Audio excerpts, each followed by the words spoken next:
Everyone. तो अब हम देखते हैं आगे। 5 इज संगीता राइट। यहाँ पे एक संगीता नाम की लड़की है, वो कुछ ग्रोसरी की शॉप पर गई है। वो उसके अकॉर्डिंग कुछ कैलकुलेशन करके आपको बताएगी। वो उसकी कैलकुलेशन सही है या गलत है वो आपको बताना होगा।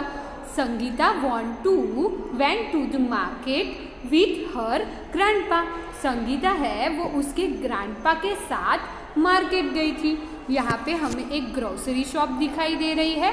यहाँ पे ऑयल है, ऑयल की प्राइस है 70 रुपीज़। यहाँ पे हमें बिस्किट दिखाई दे रहे हैं, बिस्किट की प्राइस है 25 रुपीज़। यहाँ पे हमें घी 10 दिखाई दे रहे हैं, उसकी प्राइस है 127 रुपीज़। और यहाँ पे हमें 10 किलोग्राम राइस दिखाई दे रहे हैं, जिनकी प्राइस है 150 रुपीज़। हमें उसके अकॉर्डिंग उसने कुछ कैलकुलेशन की है, वो कैलकुलेशन सही है कि गलत है वो हमें बताना होगा। और अगर उसकी कैलकुलेशन सही है तो साइड में जो बॉक्स दिया है उसमें हमें राइट मार्क करना है, और अगर कैलकुलेशन गलत है तो बॉक्स में हमें क्रॉस मार्क करना होगा। She looked at the price and said to her grandpa। वो यहाँ पे सारी जो प्राइस लिस्ट है वो देखती है और उसके ग्रैंडपा को कुछ स्टेटमेंट बोलती है। A, ghee is 102 rupees costlier then biscuit. यानी कि जो घी है, घी ये जो बिस्किट है उससे 102 रुपीज़ ज़्यादा प्राइस वाला है। कॉस्टलियर यानी कि ज़्यादा महंगा, यानी कि वो बिस्किट से 102 रुपीज़ कॉस्टली है। तो हम लोग ये सही है कि गलत है वो कैसे बता सकेंगे? अगर हम लोग 127 है उसमें से -25 करेंगे तो हमें आंसर मिल जाएगा। 7 में से 5 चले जाए तो कितने बचेंगे? 2 2 - 2 0 1। तो क्या आंसर मिला हमें? 102। इसका मतलब इसका स्टेटमेंट, संगीता का स्टेटमेंट सही है, तो हमें बॉक्स में राइट मार्क करना होगा। देन क्या है? Price of oil and ghee all together is more than 200। यानी कि ऑयल एंड घी है उसकी प्राइस अगर मिला दी जाए, इकट्ठे की जाए, तो वो प्राइस 200 से ज़्यादा है। ऐसा कौन बोली थी? संगीता। तो क्या ये सही बोली या गलत बोली वो हमें बताना होगा। तो हमें यहाँ पे घी की प्राइस तो पता है 127, और जो ऑयल है उसकी प्राइस है 70 रुपीज़। उसका टोटल करेंगे तो हमें पता चलेगा कि दोनों की प्राइस कितनी है। वो अगर 200 से ज़्यादा आई तो उसका स्टेटमेंट सही है, वरना उसका स्टेटमेंट गलत है। 7 + 0 7, 7 + 2 9 और 1। तो क्या आंसर मिला? 197। तो यहाँ पे उसने क्या कहा है? मोर देन 200 प्राइस की है। उसका मतलब उसकी जो कैलकुलेशन है, उसका जो स्टेटमेंट है वो गलत है। देन क्या है? Price of ghee and 10 kilogram rice is less than 300। यानी कि जो घी है उसकी एंड 10 किलोग्राम राइस को इकट्ठी की जाए, उन दोनों की प्राइस को इकट्ठा की जाए तो वो प्राइस 300 से कैसी है? कम है। तो हम लोग देखते हैं कि ये दोनों की एडिशन करके अगर वो प्राइस 300 से कम हुई तो संगीता का स्टेटमेंट राइट है। 127 प्लस यहाँ पे लिखा है कि 10 किलोग्राम राइस की प्राइस है 150। तो 7 + 0 7, 2 + 5 यानी कि 5 + 2 7, 1 + 1 2। तो क्या आंसर मिला? 277। इसका मतलब ये प्राइस लेस देन 300 है। इसका मतलब ये स्टेटमेंट उसका कैसा है? ये वाला स्टेटमेंट उसका सही है। देन क्या है? Oil cost 40 more than a packet of biscuit. यानी कि ऑयल की जो कॉस्ट है वो बिस्किट की जो कॉस्ट है उससे 40 रुपीज़ ज़्यादा है। तो वो गलत है कि सही है? वो कैलकुलेट वो बताने के लिए हमें क्या करना होगा? सब्सट्रैक्शन। 70 में से 25 हमें माइनस करने होंगे। तो हमें आंसर मिल जाएगा। अगर आंसर 40 मिला उसका मतलब वो सही है, अगर आंसर 40 नहीं मिला, उससे ज़्यादा या कम मिला, तो वो उसका आंसर गलत होगा। क्या करना होगा? 70 माइनस 25। 7 में से एक 10 यहाँ पे 0 को दे दिया जाएगा, यहाँ पे आएगा 10, यहाँ पे आएगा 6। 10 में से 5 चले जाए तो कितने बचेंगे? 5। 6 में से 2 चले जाए तो कितने बचेंगे? 4। तो कितने पैसे हुए? 45। यानी कि ऑयल की जो प्राइस है वो बिस्किट की प्राइस से 45 रुपीज़ ज़्यादा है। एंड संगीता का स्टेटमेंट क्या था कि जो ऑयल की प्राइस है वो बिस्किट की प्राइस से 40 रुपीज़ ज़्यादा है। तो उसका ये स्टेटमेंट कैसा हुआ? गलत हुआ। तो यहाँ पे हमें क्रॉस मार्क करना होगा। यहाँ पे नीचे क्या लिखा है? इस Sangeeta right, make right and cross in the box, यानी कि राइट हो तो राइट मार्क करना है, गलत हो तो क्रॉस मार्क करना होगा। Can you find this without using paper pencil? क्या आप लोग पेपर एंड पेंसिल का यूज़ किए बिना इन सभी के आंसर दे पाते हो? वो देखना है। और ऐसे कुछ दूसरे भी आप लोग जब भी किसी के पास शॉप पर जाओ तो आपको भी वहाँ पे प्राइस पूछ के अपने आप ओरली कैलकुलेशन करने का ट्राई करना होगा। देन क्या है? Story problem. Nisha and Sonu were making story problems.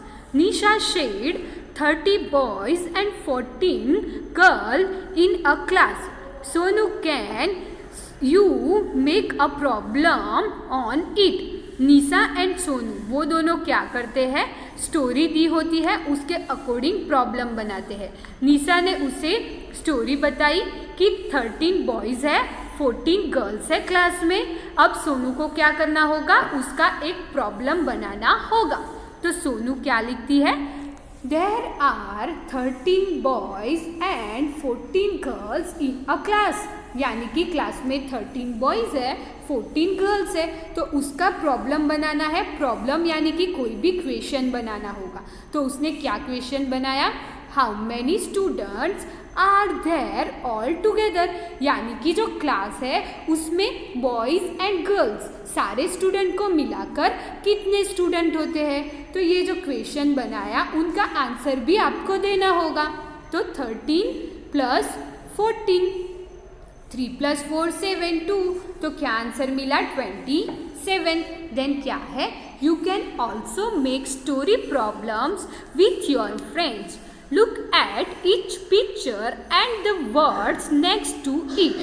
Write the problem below it. यहाँ पे आप लोग भी प्रॉब्लम्स के बेसिस पर, स्टोरी के बेसिस पर प्रॉब्लम्स बना सकते हो।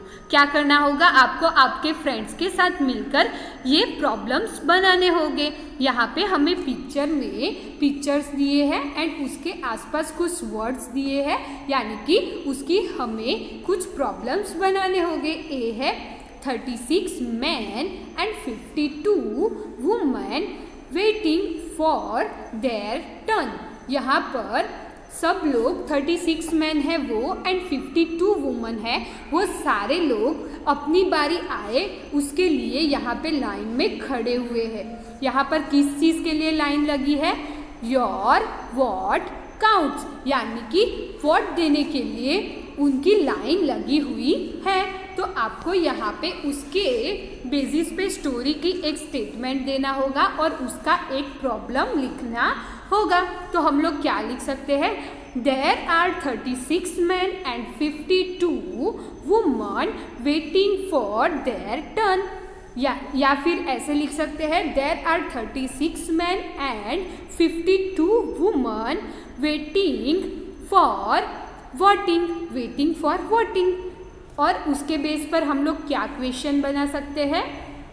How many less man than women. क्या बना सकते हैं कि वहाँ पे जो वोटिंग बूथ है वहाँ पे हमने देखा कि वुमेन 52 थी और मैन थे वो थे 36। तो हम लोग ऐसा भी क्वेश्चन पूछ सकते हैं कि वुमन से कितने मैन कम है। तो क्या करना होगा? 52 - 36, यहाँ पे 2 है तो आएगा 12, यहाँ पे आ जाएगा 4, 12 में से 6 चला जाए तो कितने बचेंगे? 6। 4 - 3 1, यानी कि जो मैन है वो 16 मैन लेस है वुमेन की कंपैरिजन में। तो हमने यहाँ पे क्या किया, जो स्टोरी थी उसके बेसिस पे उसका एक स्टेटमेंट दिया और उस स्टेटमेंट के अकॉर्डिंग हमने क्या किया, हमने एक क्वेश्चन पूछा, यानी कि हमने एक प्रॉब्लम दिया।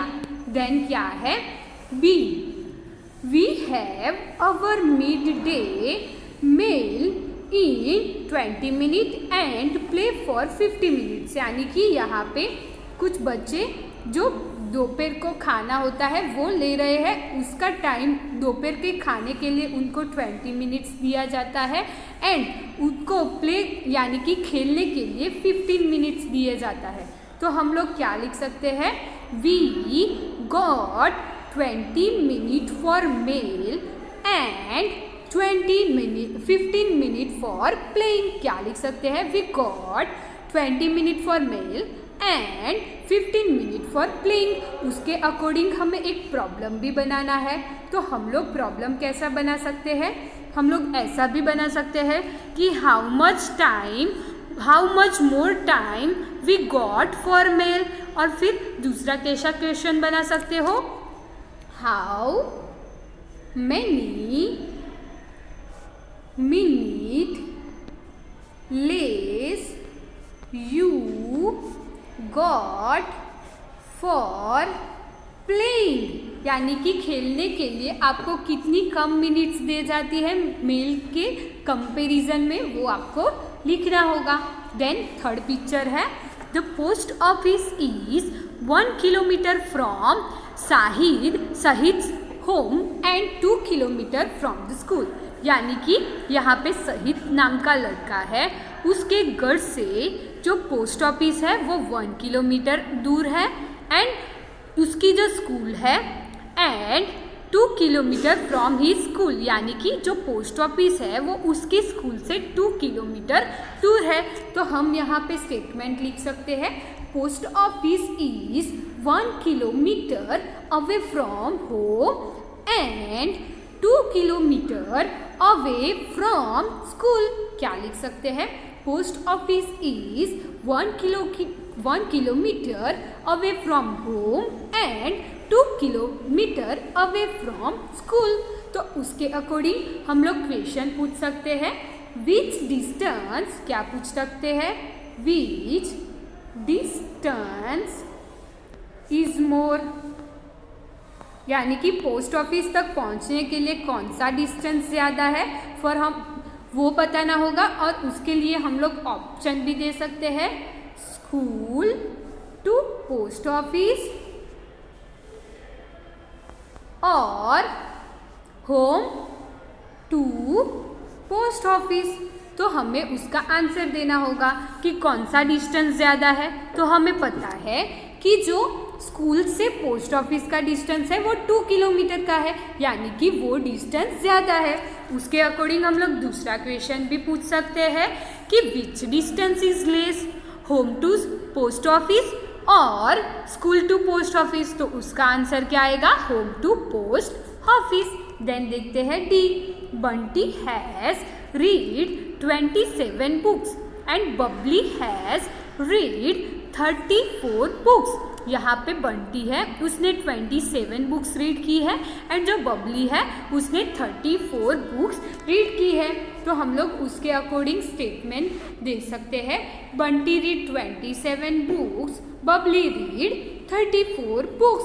उसके अकॉर्डिंग हम लोग क्वेश्चन पूछ सकते हैं, वो रीड मोर बुक्स।